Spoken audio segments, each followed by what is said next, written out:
Welcome to Embrace Your Inner Boldness, the podcast dedicated to empowering you to live confidently, embracing all parts of who you truly are. I'm Melissa Henning-Frank, and I'm the founder, success coach, and consultant of Becoming Bold LLC, and you can count on me to be your guide on this incredible journey of self-discovery and transformation. Let's get right to it. Hello. Today we're here to talk about the things we don't talk about and the stronghold of shame. We're going to start with a powerful quote from Brené Brown on the topic of shame. Shame is that warm feeling that washes over us, making us feel small, flawed, and never good enough. Shame is a very powerful and often painful emotion that arises when we believe we have done something wrong, or we have fallen short of our standards, or maybe we feel unworthy and inadequate. Shame can make us feel exposed, flawed, unworthy of love and belonging, just like Brené Brown alluded to in that quote.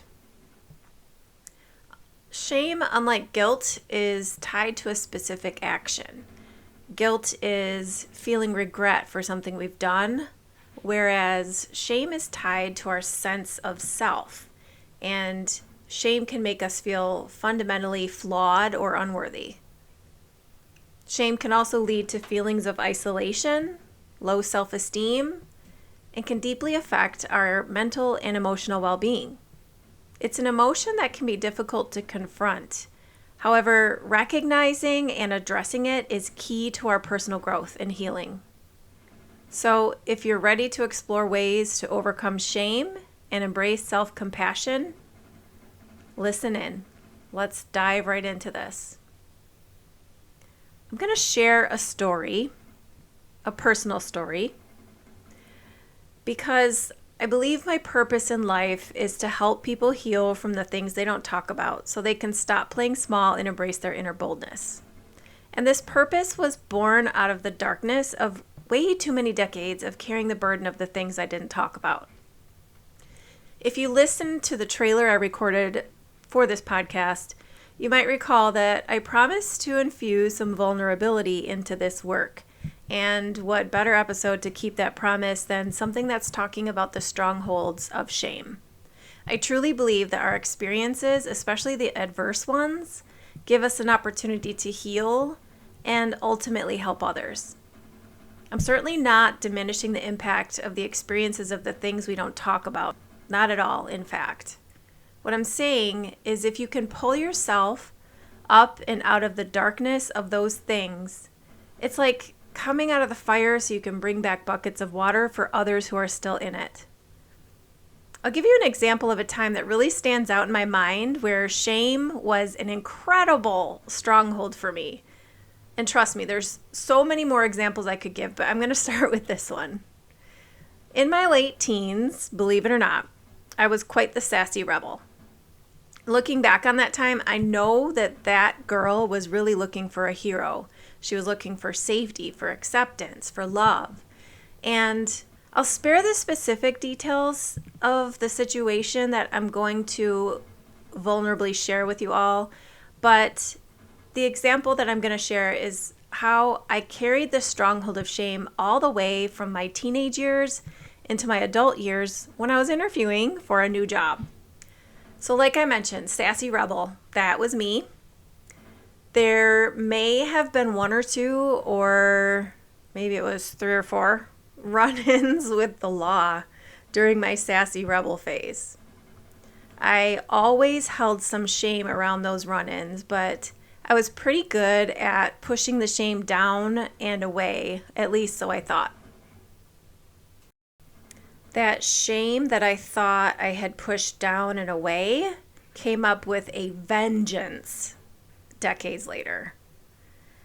I, at the time, was in the final stages of an interview process for a role that I was really excited about, and I received an email telling me about next steps in the process.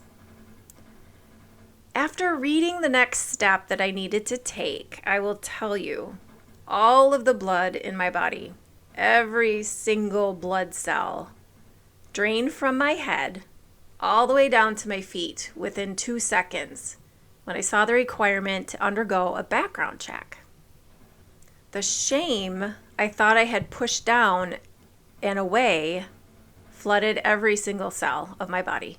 My cheeks and my ears became incredibly hot and red. My hands started shaking. My pulse and my breath quickened, and I'm sure I was about to cry. So immediately, I started doing research on background checks. And how far back are we talking? Are people going to know stuff about me that no one else even really knows? And the internet, which was fairly new technology at that time, gave some mixed messages about how far back they look and what info was considered bad enough, with bad in quotes. So my stronghold shame panic fairly quickly turned to my inner sassy rebel for help.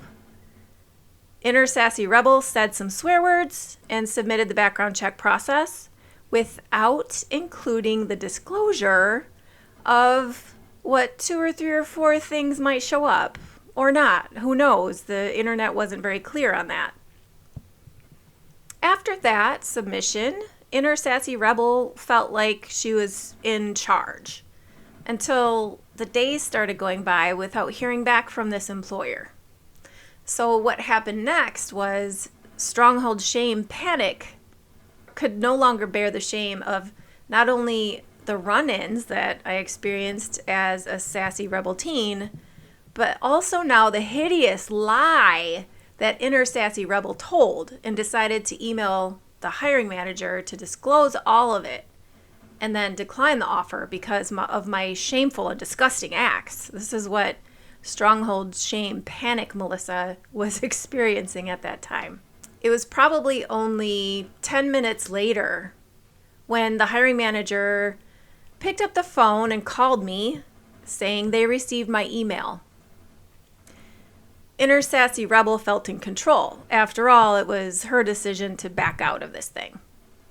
But then Stronghold Shame Panic felt super small and gross. After all, this was one of the things that she never talked about to anyone else.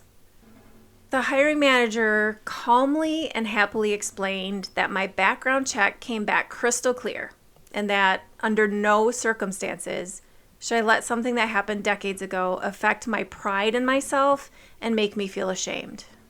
They warmly welcomed me to the team, and we discussed orientation and official start date. That experience was quite possibly the first time I felt any kind of relief from the strongholds of shame. What I fully believed was terrible, shameful, disgusting in my inner world actually meant nothing in the real world. But how could this be? And what a healing experience that was. I still think about that hiring manager and other people who've come into my life over the decades who've helped me overcome shame and insecurity, whether they know it or not. My point in sharing this story, at least part of the points, we're going to go through more later as we get through this episode, but a big point of this is you never know how your words are going to impact another human being, including your own words to yourself, especially around shame. If you're human, it's likely you've experienced shame to some degree. So as we go through this episode, I want you to think of a time in the past or even now that you felt that sting, that sharp pain of shame in your body.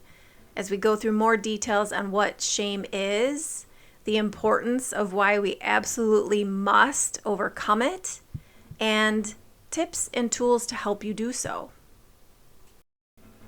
So because of the thoughts I was having in my head, where I felt like I was in danger, my body went into defense mode, ultimately trying to help me get ready to fight, flee, or freeze, and not be noticed by anything outside of me that might be a threat.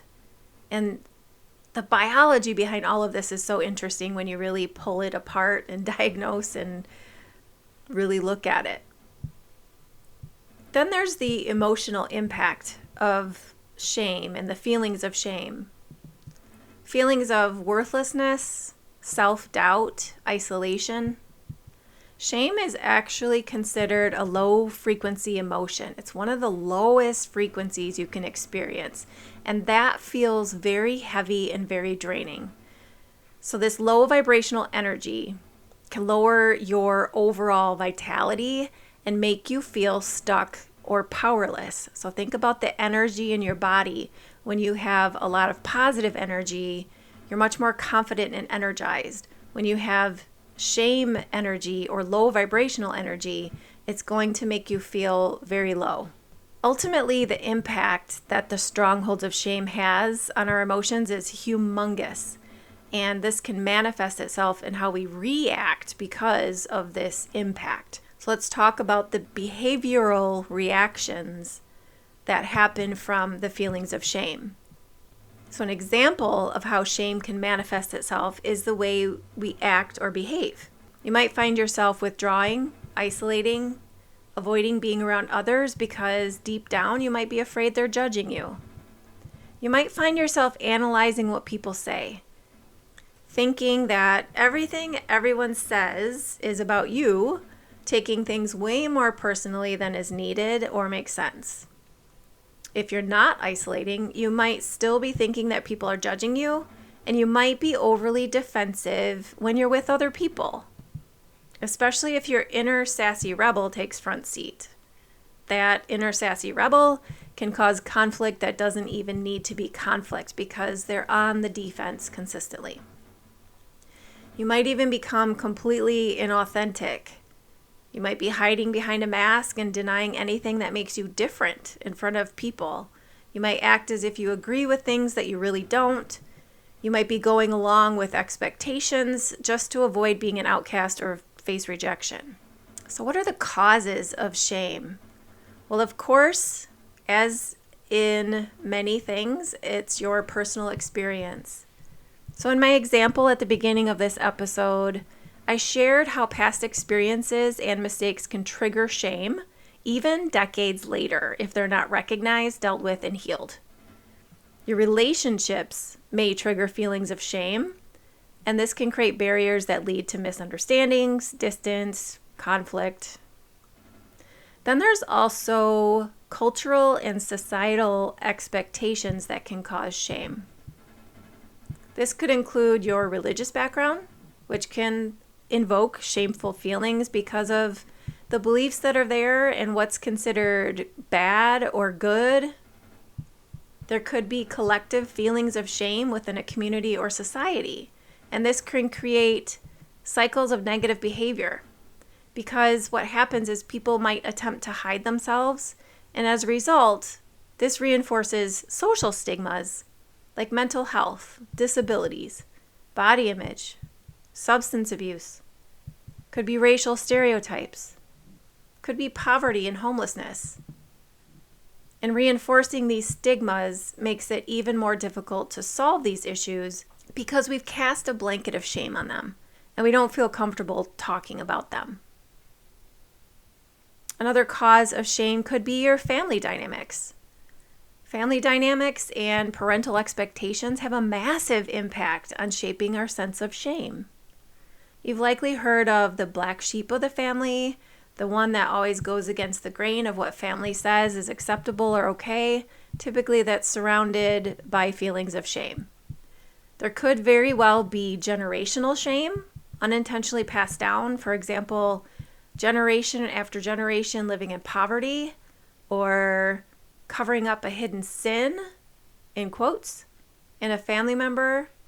All those things that your family pushes down and doesn't talk about, but you can viscerally feel the energy of shame around it. So let's talk about ways that we can overcome feelings of shame. It starts with self-compassion. Please just be kind to yourself.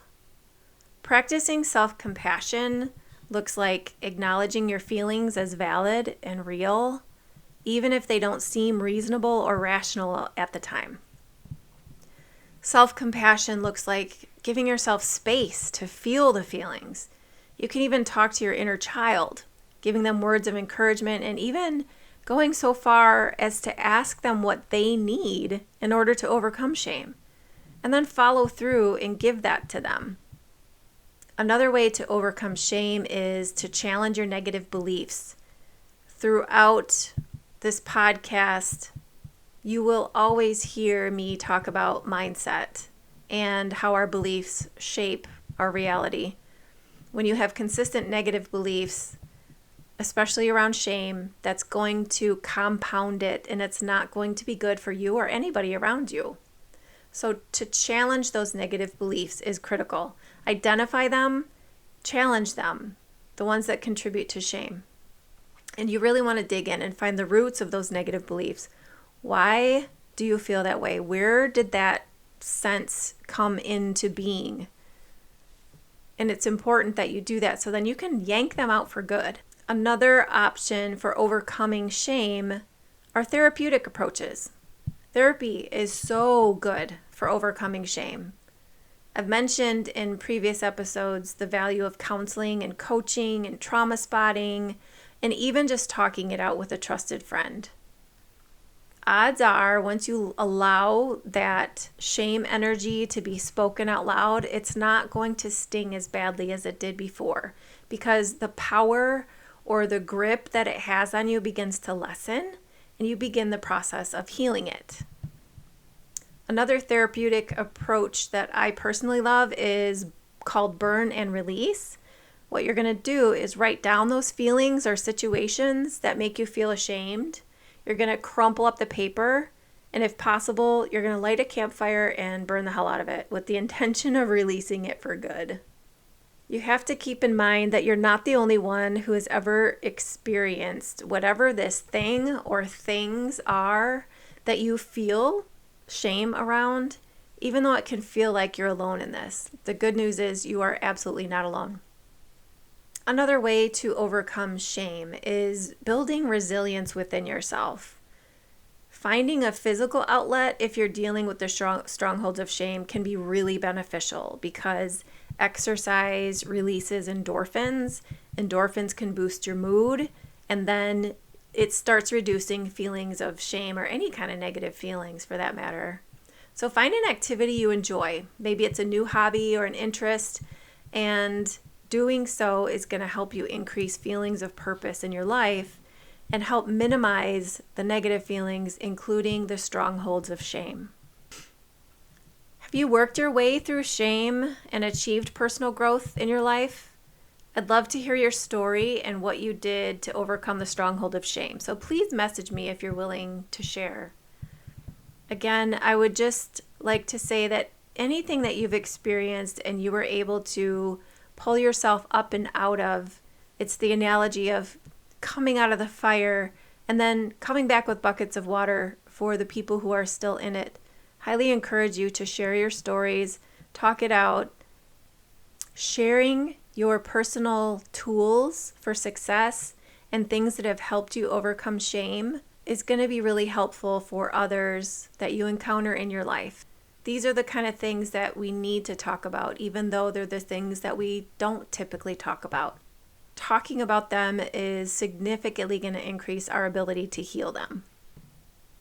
To recap the Strongholds of Shame episode. Shame is a heavy, dense energy. Many people experience it based on what they've gone through. Oftentimes, the shame we carry around with us has no positive impact on us, and it's likely showing up in how we carry ourselves and interact with others. Self-care is critical in removing the strongholds of shame, so prioritize yourself. Talk to your inner child. Get therapy. Talk it out with someone you trust. Your action item this week is to reflect on your personal experiences that may cause you to feel the strongholds of shame. Ask yourself, what are the things that I don't talk about? Ask yourself, if someone else felt shame around those things, would I still feel this dense, heavy, shameful energy towards them? If not, why do I feel that way towards myself?